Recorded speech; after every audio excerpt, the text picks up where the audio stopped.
Is Joel Embiid top 5 is what Jay was asking as we talked about that. We mentioned it briefly last week when we were discussing it, but Kyle, as we laid out, is Joel Embiid top 5? We talked about, of course, Nikola Jokic, Giannis, Luka Doncic, and then we had Embiid in there. The question was Jason Tatum or Shai Gilgeous-Alexander 5, or who was 5? And then you go from 6 on out and asking that question, where does Anthony Edwards fall in there, so on and so forth. I still have him in the top 5. I understand injury, but if you take the injury part out, just as looking at it for what it is, he's still top 5 to me for the question that Jay asks. What do you? Yeah, so here's my position on any of those lists and rankings, what have you. To get in that top group, there has to be sustained elite level production. So that's why for me, as much as Anthony Edwards in the playoffs and this season made his big breakthrough and everyone's kind of expecting him to be, he's in that conversation now. He will start edging his way into MVP, first team All-NBA, all that kind of stuff on a routine basis people expect. But I'm not there yet because I want to see it over multiple years. Just a year prior, obviously he's very young and he's trying to figure things out. Mm-hmm. People were like, well, did the Wolves box themselves in and screw their franchise up for years to come? And are they going to, I said on this show that toward the very beginning, one of my big expectations for this season was that Karl Anthony Towns was going to get traded, like that I thought they were going to have to split up the two bigs and figure out a new plan.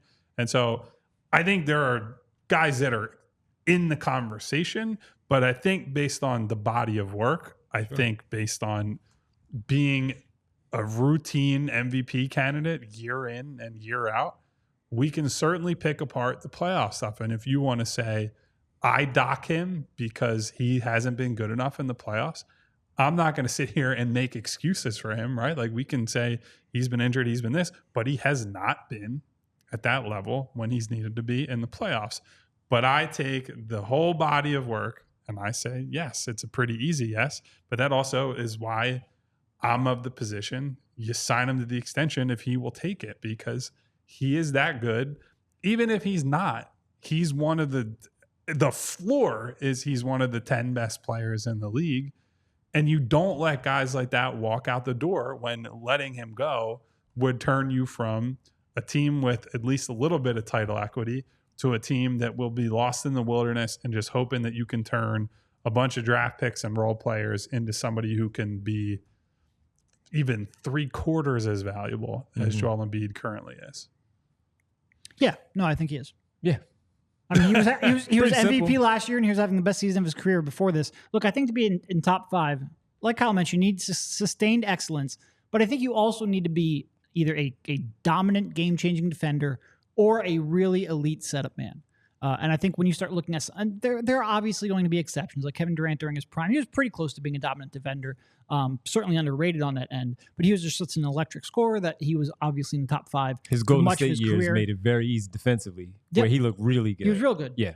But Embiid does so much defensively that separates him in this conversation. Even if you didn't believe in the offense as much as some other players, that elevates him. And because of this, how sustained it's been, I think he's... And I was going to ask, but Vince says he's not top 10. Do you include the playoffs when you incorporate the top 5 stuff? And you brought up the Anthony Edwards piece, you laid it out. Just Embiid has failed, but he has done stuff. He has been there. He's been to the second round many, many years. Again, we've got to bring it up how far it goes. But do you include, Derek, the playoffs in this conversation? It's part of it. Certainly, he has not been a top 5 playoff player. No, of course, of his career. No. I think so we're basing a lot off of regular season. But yeah, I would understand if you want to weight playoffs maybe more heavily than we are. I would get that. In terms of quality of player, though, I think he's still top 5. Well, and so here's the problem once you get into, okay, not top 5. You could at least make a coherent argument. You boost somebody for, I don't think Tatum is there, but you'd say Tatum has been a consistent playoff guy. They go deep.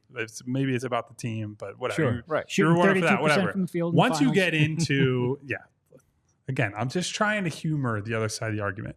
Once you get into, he's not top 10, I'll just go through the guys who are in this type of conversation. Kawhi Leonard didn't get out of the first round, hasn't been healthy, and hasn't been healthy for years. So he hasn't been a consistent producer. The body of work historically is not relevant to the body of work in the last 3 years or so. Steph Curry, historically, certainly higher on the list than Joel Embiid. Yes. Steph Curry can't make the fucking playoffs because of the team around him. They are they have been a play-in team for years now.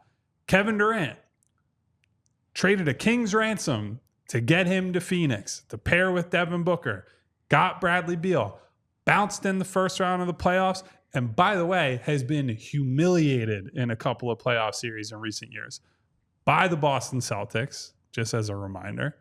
And the Timberwolves sent them home unceremoniously. You're going to give it to Anthony Davis? No. Another guy lost in the first round. Devin Booker lost in the first round. LeBron James lost in the first round. So you just go down the list. You can, like, there's only a certain amount of stock you can put in the playoffs. If the line is we judge it mostly on the playoffs, that's okay. I get it. That's ultimately everybody is weighed by the rings and playoff performance, and that weighs much heavier in most people's minds than the regular season. I get it. But if that's the case, you're going to have to give me a top 10 of guys who are actually good enough regular season performers over an extended period of time and good enough playoff performers over an extended period of time. Because recent history shows us there aren't that many of them. It changes year to year to year. It's that simple to me. So for me, it's easy. He's easy top 10, and I think he's fairly easy top 5. Yeah. We all silly like the mayor.